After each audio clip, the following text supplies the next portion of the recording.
Hi, everybody. The purpose of this tutorial is to give you some further information about how to create noun phrasal positives. They can be tricky to create when you're first working with them. After you start using them, they're a snap. They're really easy to use, and they really improve your writing. As I say in this tutorial that you see in front of you, where it says noun phrasal positive with Prof. John with the cool burgundy hat on, straw hat. Okay, so I introduced them here, so I'd like you to watch that particular video. But the next thing I want to do is I want to go down here to passage number 2. Passage 1 has it's a perfectly okay writing, but it just doesn't have a good sentence flow in it. Some of the sentences start off with the same subject, which means that they can be combined, and they could be combined with noun phrasal positives. That's one of the tools that you could use to do that. So down here in the bottom, though, this passage is the one that reads so beautifully, like it might be something you read in a travel brochure. So I'm going to read this first sentence to you and let you know what's going on with it in terms of the noun phrasal positive. As much as San Francisco can claim to be the home of trends, the home of citizens who are earnestly engaged in trying out new techniques to survive and enjoy an uncertain future, the city's real charm springs from its ability to invite the heart to come to life, as Soroyan, an author and real life embracer and hellraiser, said. Now you notice how there's a real flow when you have these noun phrasal pauses. There's a rhythm and flow. When you get to one, your voice kind of goes down and up, and so it just has the real sense that the writer knows what they're doing. That's a very developed sentence. It's very long, and yet you don't get lost in it. The reader doesn't get lost. They know exactly what's going on. So just to take a look at what's going on specifically, we've got home and home here, one right after the other. These are the two nouns that are intended to mirror each other in a noun phrasal positive. It can be actually the same word. Usually it's a little bit better to think of another word that means the same thing. And we've got a comma here, we've got an an or a the, which is an extremely good way to set up your noun phrasal positive. And then you've got the other noun that mirrors the other one. Then at the end of this, you've got your series of phrases and words, and there can be many different ways to develop your noun phrase so that it actually is worthy of describing that noun and inclusion as a noun phrasal positive. So the next one we've got, as Soroyan, an author and real life embracer and hellraiser, said. So you can see here, once again, we've got Soroyan, author. Those are the two nouns that mirror each other. Soroyan, he is an author. We've got your comma. You've got an an or a the here to introduce your noun. If you have an an or a the here, it's going to force you to put a noun here that can then mirror this. If you don't do this, oftentimes you'll be creating something that is an okay sentence, but it just doesn't have a noun phrasal positive in it. It's not the same sentence structure. Whenever you have a noun phrasal positive, you can pull that out of a sentence. It's a good test of it. Pull it out of the sentence, and you still got a complete sentence that's left there.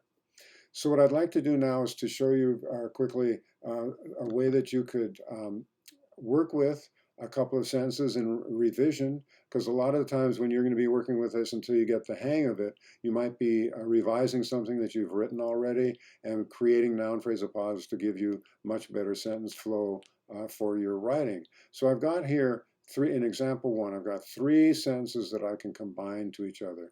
And you can see that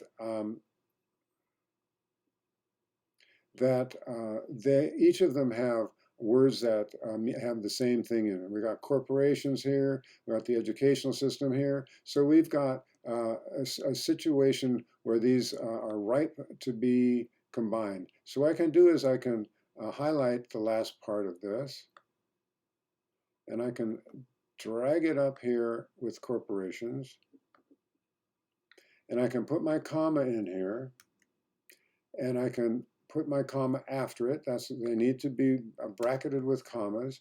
And so now we've got a pretty cool sentence so far. Corporations, legal entities created in order to limit their exposure to losses and liability for their actions, comma, brainwash our students, etc., etc. And now it flows much better, but we could make it actually even better because we see here we got the educational system and the educational system here. And if I go through here, I can see a point at which I've got a noun. This is the prime means, the educational system. It is the prime means, so I've got these two nouns that mirror each other. So I can just highlight this, I can select it, and I can, whoops,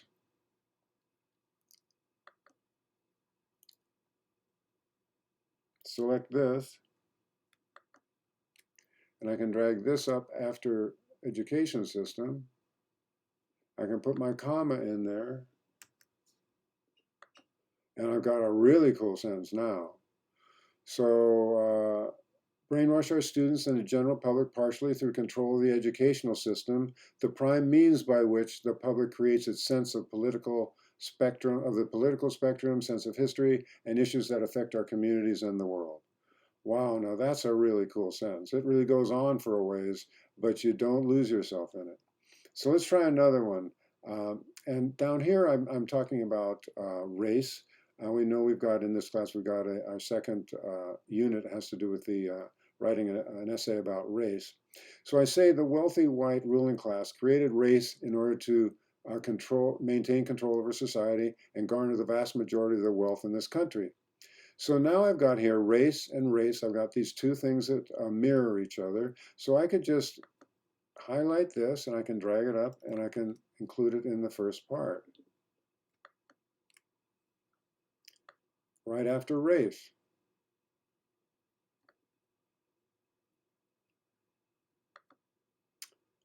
So somehow I got rid of my comma there, but I want to put a comma inside of my quotation marks. That's a good time to point that out. So the wealthy white ruling class created race, and then we don't want that is, because that will ruin it.